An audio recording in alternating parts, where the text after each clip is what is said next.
Well, here in Wiltshire, we are currently living through a medium level of risk.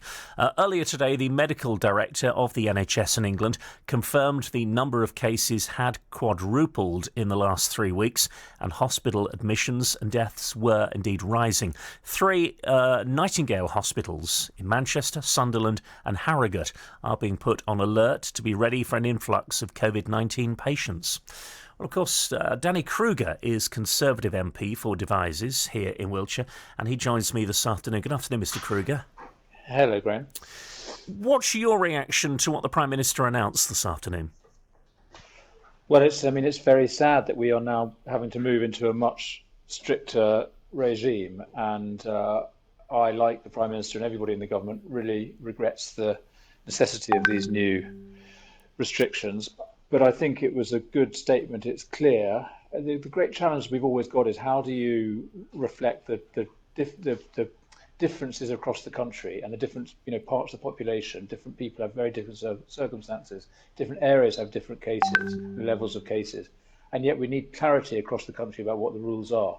That's always the balance. So what we've got here is, I think, a very clear message. There are three tiers, as it were, for different areas, and within those, it's pretty clear what the national restrictions are. Of course, if we're in a very high area, then there might be additional local restrictions that apply to you. But, with us in Wiltshire, the rules remain very straightforward. It's the rule of 6, and pubs and restaurants closing at 10. So I hope that is clear and everybody can follow the rules easily. What are you hearing from your constituents? What concerns are you getting coming across your desk?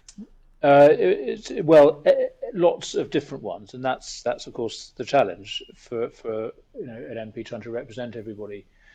I would say probably the majority of letters I get are critical of the extent of the restrictions. They think, people very understandably think that the government is restricting liberty and harming the economy by these rules.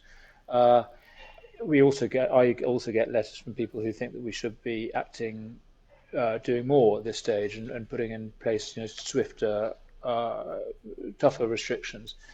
But since you ask me, the balance is probably more for people who think that we're going too far.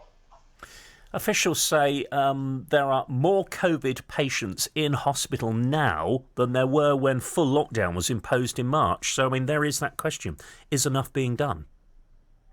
Well, a lot is being done, and the good news is since March we've got to understand this disease a lot more, and although more people are in hospital, their risk of dying is considerably lower than it was back in March. So we are able to treat this disease much more effectively than we were, and we are able, through the measures that have been introduced, to slow the spread and to reduce hospitalisation and to reduce deaths. So. We've improved a lot over these months, and an enormous amount is being done. But we always have to balance the threat to life that this disease represents, and the threat to our livelihoods, but also the health threats of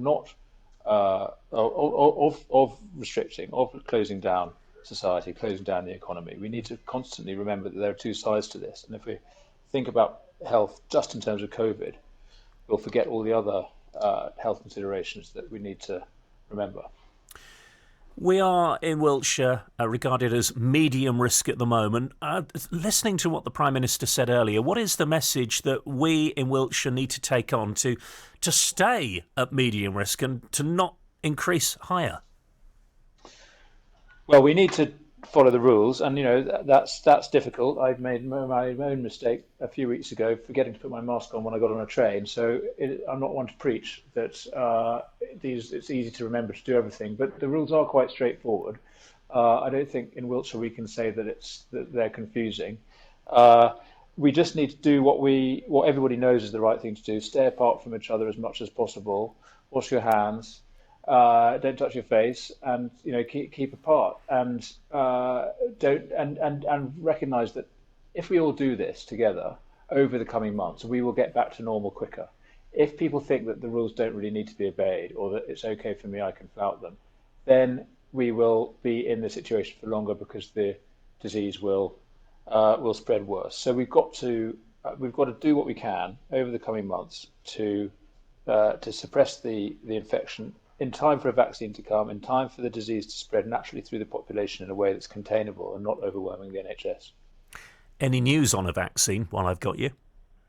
I don't know anything more than you do, I'm afraid. Obviously, there are positive signs from what's being done in Oxford and other universities, but I don't think we should grasp at these signs too eagerly. It's obviously going to take time, but people seem to remain hopeful that we might get a vaccine over the course of the winter so that we can all be vaccinated next year.